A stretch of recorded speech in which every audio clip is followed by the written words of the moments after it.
Welcome back to the channel. My name is Orlando, and today we're talking about, can you get into real estate with bad credit? The answer to that is yes, but we're talking about repairing that bad credit that you have, and what are some of the things that you need to do so that you can get into your first rental property. That is my goal, getting you into your first rental property. So follow along in this video to fix your credit. So let's talk about what credit repair is. Credit repair basically is you are someone, an expert, going in and diving deep into your credit history and trying to fix your credit, especially the things that stand out like utilization, late payments, errors, all of those things. That's what credit repair is. Basically going in, diving deep into your credit, trying to fix the things that are fixable and putting you on the right path so your credit can start growing. So let's start with step one. Step number one is getting a copy of your credit report.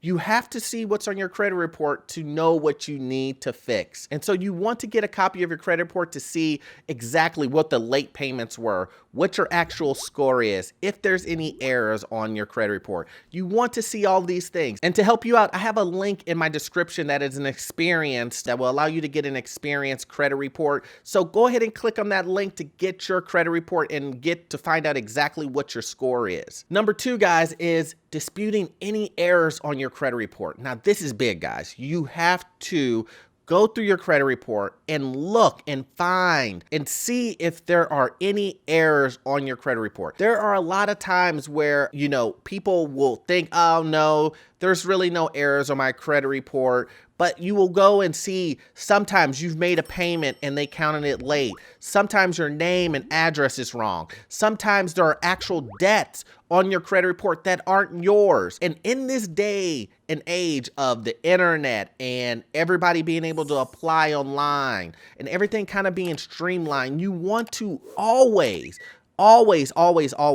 be able to be in touch with your credit report to see if there's any identity theft or any of that other stuff going on. And so make sure that you keep an eye on all of those things. It is your responsibility, no one else's, to keep track of that so you can make sure that you don't have any errors on your report. So you want to make sure and look at those things and identify what the errors are so that you can report these to the credit agencies and get these removed. And also, please understand, it's just never been easier to dispute things that are on your credit report. I mean, you can go online, whatever credit report that you are using, Experian, for example, there's a button underneath each account that says dispute. You click the button, you click a reason why you are disputing it, and then bam, the creditor has 30 days from that point to dispute what you are saying and show and prove that you're right or you're wrong. Either way, if they don't respond in 30 days, that account is gone. It is erased from your account.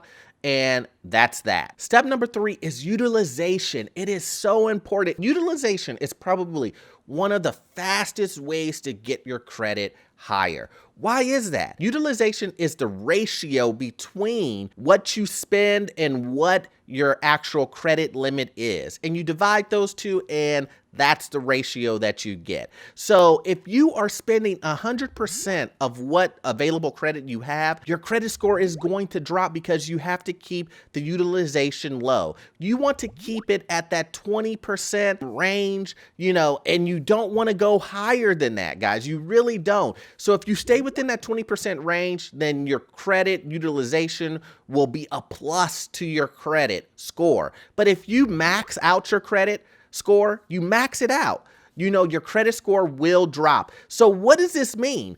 That means that all you have to do to raise your credit score when it comes to utilization, which utilization is a big part of your credit score. If you make your payments down to the 20%, the next month, your credit score will shoot up.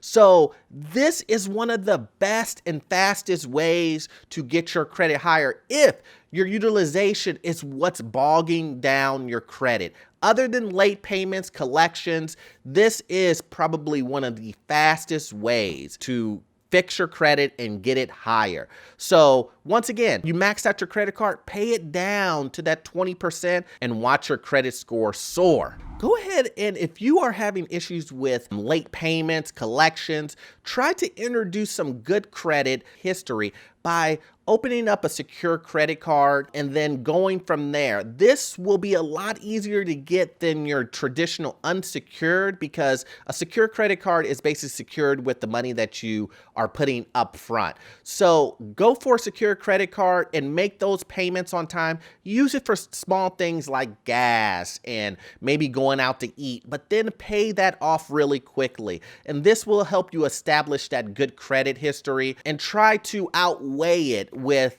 the bad credit history, because as we all know, the bad credit history will every year diminish in its power to drag your credit down. So I hope you got value out of this. I'm gonna need you to watch this next video. This next video here, it will continue to help you on getting into your first rental property. I'm gonna get you into it. You said you want to get into your first rental property, and this is what this is. So watch this next video, guys, and I'll see you on the next one. Thanks.